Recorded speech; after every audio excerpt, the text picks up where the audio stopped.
A vulnerability was discovered in WP Supercache by Automattic. A vulnerability could allow a hacker to upload a malicious code and execute those codes to get a full control of that site.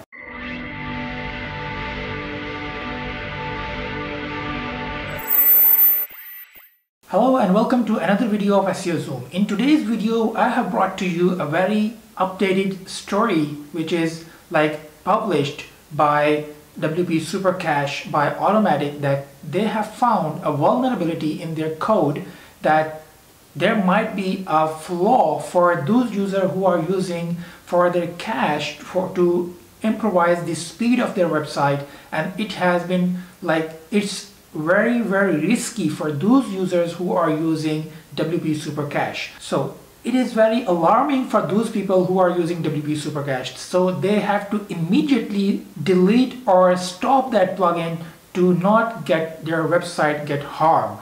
A very suspicious flaw was discovered today by WP Supercache, that RCA. We'll be discussing in this video what is RCE, remote code execution. So what is remote code execution? First, we need to understand that it is it's like a vulnerability which is used by hackers. They use this vulnerability to get into the targeted site. Like if they execute this code, they have access to upload the malicious code to get the access for the targeted site. The usual intent to upload this content, this code, is in PHP. Obviously you are using WordPress, and WordPress is built by PHP and different other codes. It's a combination of different codes.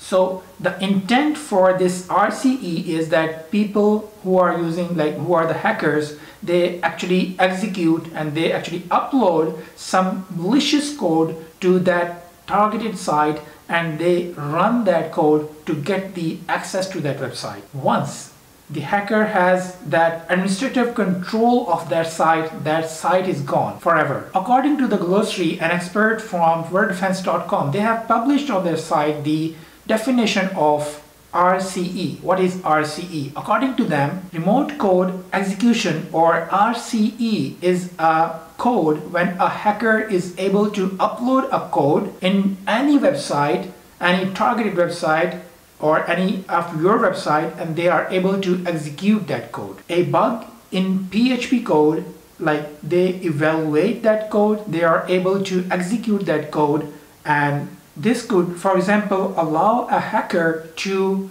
upload, grant an access, or create a new directory according to their wish, and they are able to grant fully access for that website. When an attacker sends a code to your website, to your directory, to grant access to themselves, they have fully access to your website. They have exploited the RCE vulnerability. This is very serious vulnerability because this can grant access to the hacker immediately, and they can exploit that vulnerability. WP Supercache contains a variation of RCE exploited code called the authentication remote code. An authentication of remote code in which the attacker or the hacker must be registered on that specified website. What level of registration is needed, that depends on the vulnerability code. For example, sometimes it depends on the user privileges. If that user has the editor access, so that might have that might can exploit, or they can expedite the vulnerability using that code. But here comes the good news. If you are using WP Supercache, WP Automattic, when they came to know that their plugin was exploited by the hackers, they have immediately announced a new version of WP Supercache 1.7.2. If you are using WP Supercache, the previous version, immediately go to your website and update to the latest version. It will fix that bug, and your website will be up and running again and will be secure and sound. But if you are having any error like 505 or 404, then you have to delete that plugin and download from the WordPress directory a latest version of WP Supercache and re-upload it. Hope you have learned and this was a very interesting news for you guys. Don't forget to subscribe to my channel and see you in the next video.